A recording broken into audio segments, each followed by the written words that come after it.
ته راته خانده زه به وایم چې خوب وینمه ته راته خانده زه به وایم چې خوب وینمه ستا د ښایست رنګونه ستایمه چې خوب وینمه زما سازونه ته لیلا څه په چل او هنر زما سازونه ته لیلا څه په چل او هنر د سوي زړه زخمونه ښایمه چې خوب وینمه زما عادت دی لاس نیولی ښاپیري د حسن زما عادت دی لاس نیولی ښاپیري د حسن په هر قدم ځان سره بیایمه چې خوب وینمه زما خوبونه ستا دپاره دي او ته یې زما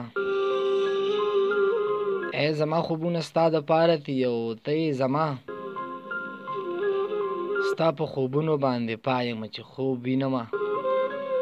او بیا اخره کې غزل صاحب وایي چې زما په اوښکو کې روښانه دي د زړه داغونه زما په اوښکو کې روښانه دي د زړه داغونه غزله څومره په خندا یمه چې خوب وینمه غزله څومره په خندا یمه چې خوب وینمه نو بلکل جی سلامونه پرزونې نیک هیلې ډک احترامات الفتونه محبتونه مې ونئ تمه دا هیله ده چې تاسو ټول به روغ جوړ خوشحاله د ژوند د سختو سره مقابلې کوئ د ښکلې خپرونه به تاسو اورئ ادبي ټولنه ده په دې ادبي ټولنه کې موږ شعرونه راوړو غزلې راوړو کوم شعرونه چې د کام د فایدې دپاره وي زموږ د فایدې دپاره وي او ستاسو د فایدې دپاره وي هغه شعرونه راوړو عبدالله ملا ګوری در سره یم او د پروګرام سټارټینګ کې مې چې کوم دی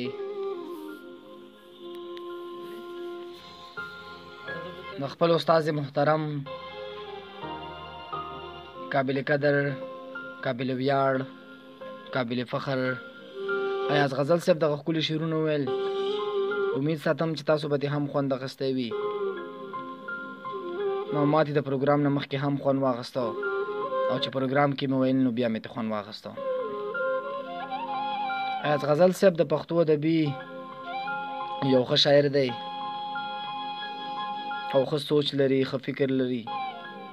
خوشحاله دی وي کامیاب دی وي او ژوندی دی وي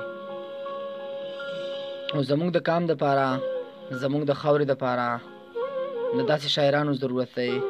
د داسې لیکوالو ضرورت دی چې هغوی شعر کې هغوی په غزل کې د کام د فایدې سوچ کي د کام د ګټې سوچ کي نو دا چې ډېر زیات